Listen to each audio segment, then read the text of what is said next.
What's up, everybody? Matt Kajeski here, back again with the Awesemo channel, and I am here today to talk preseason DFS. These short VODs are going to go position by position, breaking down the top plays at each. But of course, hit the thumbs up button, subscribe to the channel, hit the notification bell so you know when this and all other content goes live. And that will include live before locks, strategy shows, everything you need for preseason.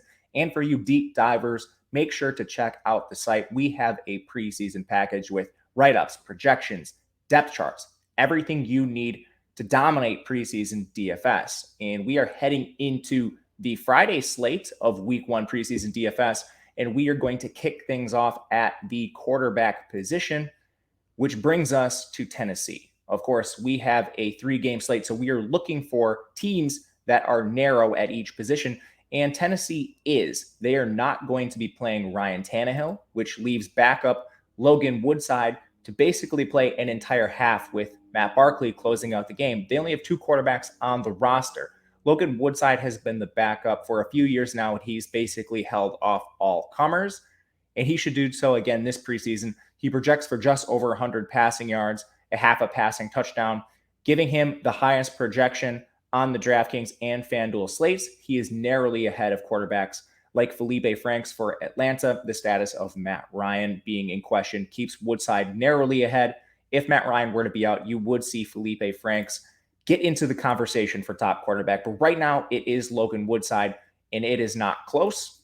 Going to the running back position, again, we're trying to find scarcity at these spots, and we are going to head to Buffalo, where we have Matt Breida.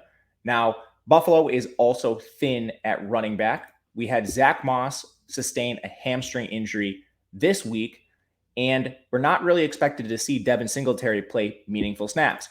That means we should have Matt Breida and Antonio Williams handling most of the running back duties. They also have Tywan Jones on the roster. He's basically a special teamer. We're not expecting to see a ton of him. And then Reggie Gilliam bringing up whatever is left in the fourth quarter. Now, Matt Breida is not a lock to make this roster, according to beat reporters, and they expect to see him out here for extended run, which means Matt Breida and Antonio Williams should be handling a large share of the running back touches. I'm comfortable with either, but Breida projects for 4 drives, just over 65 yards, and 0.3 touchdowns. In PPR leagues like DraftKings, that is a projection of nearly 13 points. Active as a receiver, that is something we love to see from Matt Breida. He is the top projected running back right now. But again, in GPPs, also don't mind getting to Antonio Williams in the same backfield.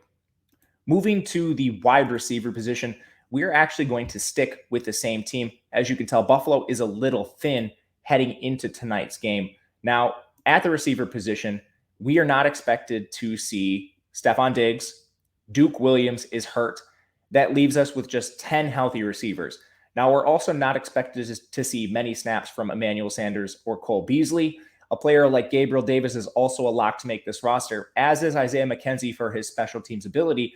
This leaves basically one receiver position if Buffalo decides to keep 6. They drafted Marquez Stevenson out of Houston this year. He projects for 3.5 drives, and his main competition is going to come from players like Isaiah Hodgins, another day 3 rookie they drafted in the 2020 draft out of Oregon State. Now, Stevenson, we're expecting to see run with both units. The starters today will feature Mitch Trubisky. The backups will feature Jake Fromm. Stevenson should get run with both. He projects for just over 1 catch, 17 yards receiving, which is about what we can expect for receivers. But because of his role on the field, seeing Stevenson out there for a majority of a half is what we can expect. And that's why he's the top projected receiver. Also find getting to Hodgins as well in GPPs from the same team. Now, we close this out with the tight end position. The tight end position, just like regular fantasy football, is extremely volatile. But luckily, we saw Dallas play in the Hall of Fame game, and that gives us a small sample of what they are trying to do. Interestingly, they had Sean McKeon out on the field for a ton of snaps. He actually ran the most routes among tight ends from this team at 17. The only other tight end that ran routes was Dalton Schultz at 7, and he is not expected to play tonight. They will be getting Blake Jarwin back, presumably, but Sean McKeon should handle most of the work with the second team. And it's really interesting because they have a bunch of tight ends on the roster. They just didn't use players like Jeremy Sprinkle, Nick Eubanks. They basically were used as blockers, leaving McKeon to run a ton of routes. And for tight ends going, 1.6 receptions, 16 yards. That is all fantastic for Sean McKeon. For those of you looking at flyers at the position, I would also throw out the name Tommy Sweeney for Buffalo. He's someone else to look at if you're playing a lot of GPPs. But that will do it for us today. Of course, if you like this video, hit the thumbs up button. Stick around. Make sure you catch the strategy shows, the live before locks. And of course, the Awesemo preseason package has you covered with everything you need. Full written slate breakdowns. We have projections, depth charts, everything you could possibly need. Good luck tonight, everyone. We will see you again next time.